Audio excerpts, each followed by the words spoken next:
Maza. He's back at it. Which, by the way, look at this shit. Look at the smugness of this motherfucker. What does this watching it burn bullshit mean?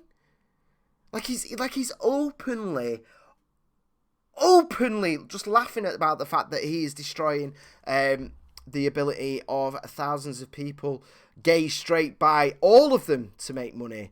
To protect his own interests. He's still got Marxist pig. He's still got Tucker Carlson as a white supremacist, which, by his own logic, leads to doxing and violence.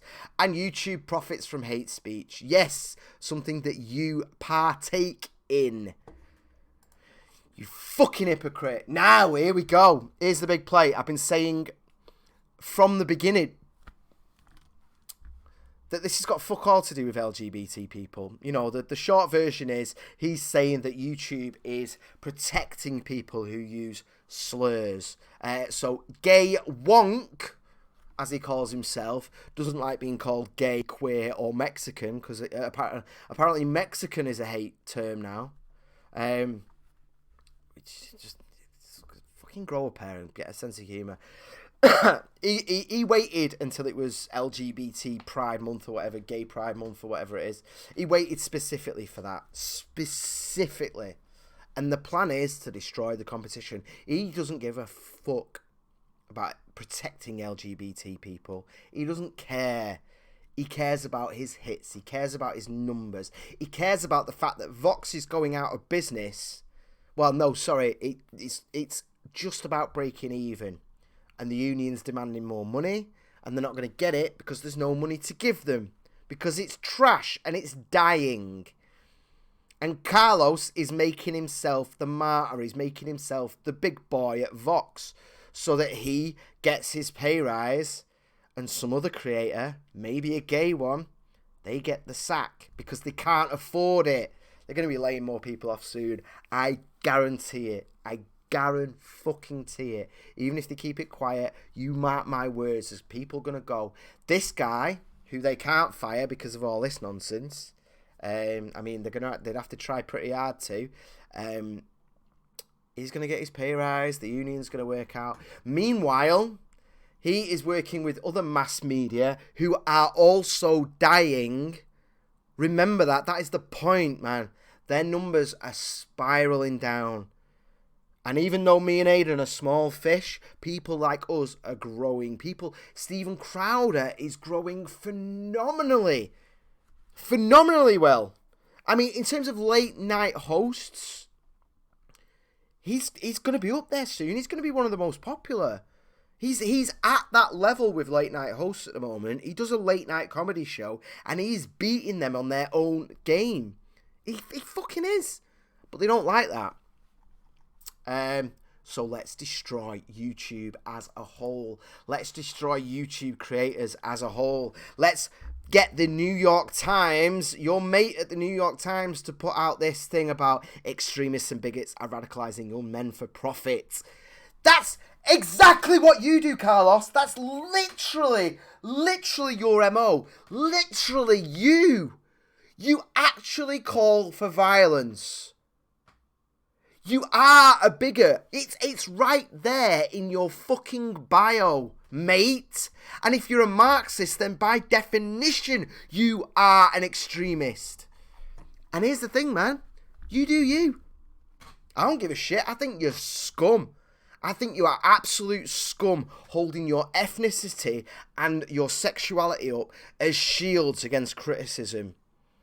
Not just shields against criticism as a sword to attack other people. Shields against criticism, I can live with. But what you do, Carlos, is beyond the pale. You are absolute evil. You are the lowest of the low. You are a disgrace to LGBT people. You are a fucking disgrace, mate. You actually disgust me. And you and your mates are all getting together to just take out YouTube as a whole, aren't you, eh? So your content, you're alright, because you've got that shield, haven't you? Oh, I'm a queer creator. I need protections. But what the fuck is this here, eh? Caleb Calm was a college dropout looking for direction. He turned to YouTube.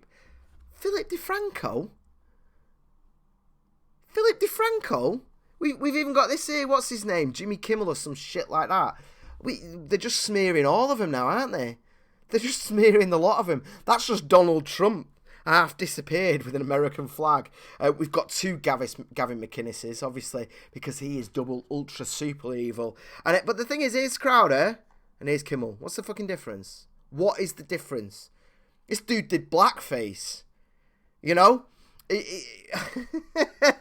So anyway, they've changed this now. But as you scroll down, they disappear. Look, now the complaints have come in. DeFranco and him, they go. Because look, people watch YouTube. Soon he was pulled into far-right universe, watching thousands of videos filled with conspiracy theories, misogyny, and racism. Carlos is racist. He is misogynistic. He is very misogynistic. He is extremely bigoted against gay people.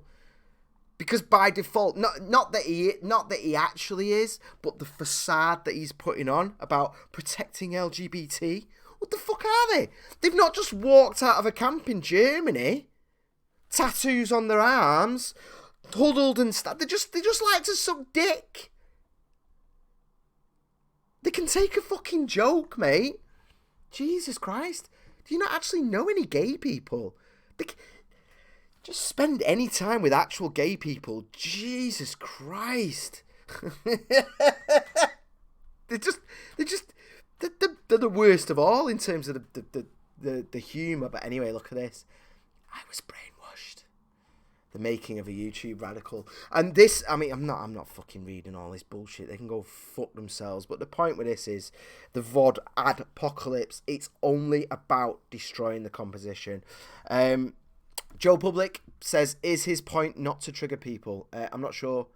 I mean, what Carlos is doing is just weaponizing people. People really, really care, right? Those two lesbians that just got the shit kicked out of them by those, those dudes who we don't know anything about, which is always suspicious, isn't it? We'll get into that once the details come out. So you see that, and that really upset me. Seeing those two girls who, if you don't know, by the way, they were a gang of boys were trying to force them to kiss. And the story goes, and I've got no reason to think this isn't true. The story goes, when they refused, the lads just slapped them about. So they've got, blood and bruises, and it's fucking disgusting. It's fucking disgraceful. Attacking anyone like that is disgusting. Straight, gay, whatever. It doesn't matter. It's disgusting. Now, the point is, people look at that and get very emotional and get very upset. And then Carlos drifts in like a hero and goes, we need to protect these people. But he's just weaponizing it. He's just weaponizing people's emotions. It's fucking bullshit, man. That is not connected to Steven Crowder at all, in the slightest. And in fact, I'm not going to discuss the story yet until the details emerge further, which could be weeks. Could be weeks because they're quite young. Old white man gets his hookups at the Daily Stormer. Old white man, try not to read the Daily Stormer, man. That's bad for your soul. J. Raw says driving in Dallas is point and shoot. Driving in Houston is either stop or full speed ahead.